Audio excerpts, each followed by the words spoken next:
Greetings, ladies and gentlemen, from District 14 in North Dakota. This is Jay Ranke from the District 14 Reagan Republicans. Guess what? Old dog, new tricks. I learned something today. I learned that if I hit the pause button while I'm recording, I can hit the play button and it continues. I never knew this until today. I've done lots of videos for my classes and so forth, but I found out something today I did not know before. So there's that. Hey, I want to do 4 things. I'm recording from my garage, by the way. It's really windy outside, but I found it's kind of quiet in here. And the natural light coming from the window above the garage door actually provides some nice light. I didn't want to record in the house so my wife doesn't hear me, yada, yada.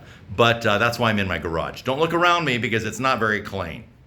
4 things. 1 is I want to have an advertisement. 2, I want to talk about national politics. 3, I want to say something to the 2 Democrats that might hear my voice, along with the 3 Republicans. Nobody listens to this, that's okay. And 4, I want to say something about District 14 politics. 1, advertisement. My wife and I just drove to Minnesota and back the last few days. We spent several nights at Lake Bemidji State Park, just outside of Bemidji, with our children and grandchildren. Had a really nice time. It was kind of rainy part of the time and windy, but we had a very nice time there. Going and coming, my wife listened to the Daily Wire podcast, and this is my advertisement. Ladies and gentlemen, if you do not subscribe to Daily Wire, please let me encourage you to subscribe. It is a paid subscription. What you discover, and I'm sure many of you already know this, but if you listen to ABC, CBS, NBC, CNBC, or CNN, you are not getting the whole story. Daily Wire has amazing analysis, insight. They do a lot of investigative reporting. They talk to numerous experts in the field. It's very, very valuable.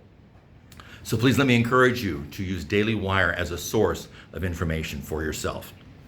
Second, national politics. I'm going to be really straight here, ladies and gentlemen. The trial of Donald Trump in New York City was a joke. It was a joke. What they did is they took federal law regarding elections, which were not felony charges. They combined it, the district attorney combined it with a state law, an unspecified state law, in order to generate a felony charge. 34 different counts on this thing, okay? And here's the real kicker. The people who, the jury did not have to find him guilty of all 34 things. They just had to say in general, oh, he's guilty. And for each 34 charges, a minority of the jurors had to agree that he was guilty. When is the last time you know of a court case in the United States when it didn't require a unanimous jury to convict somebody of guilt?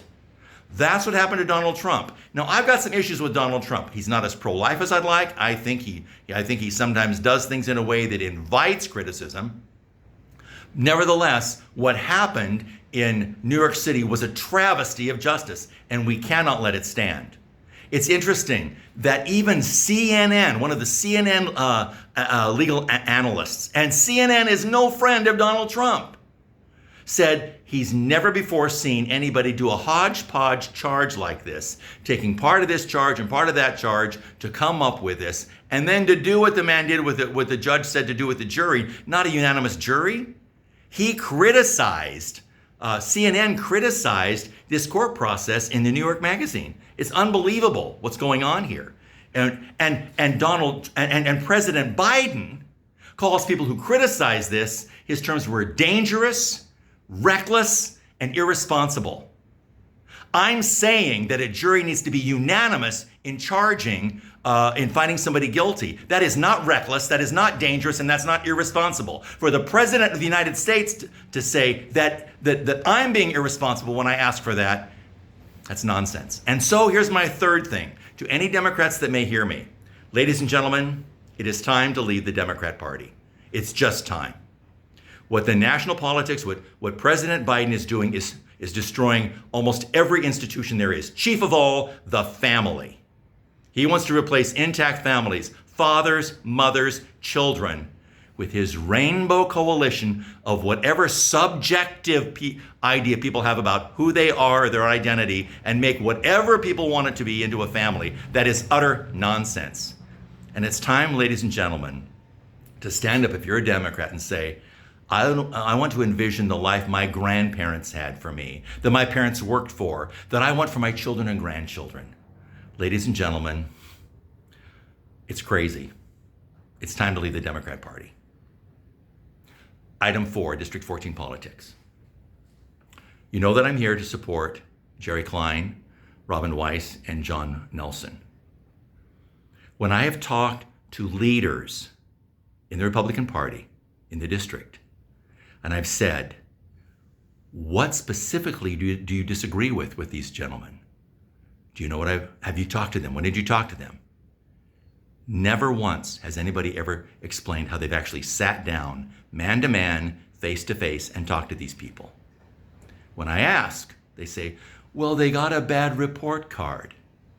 And my response is, so who wrote the report card? Why are you believing a report card that somebody wrote and not talking to these men face to face, man to man? We're conservatives, people. Conservatives look you in the eye and they say, let me talk to you about this. I need to ask you about that. That's the conservative approach. That's what we need to be as District 14 Republicans. And I guarantee you, people, I guarantee you, when you sit down and you talk to Jerry or Robin or John, they will admit that they don't know everything, but they can explain to you what they've done.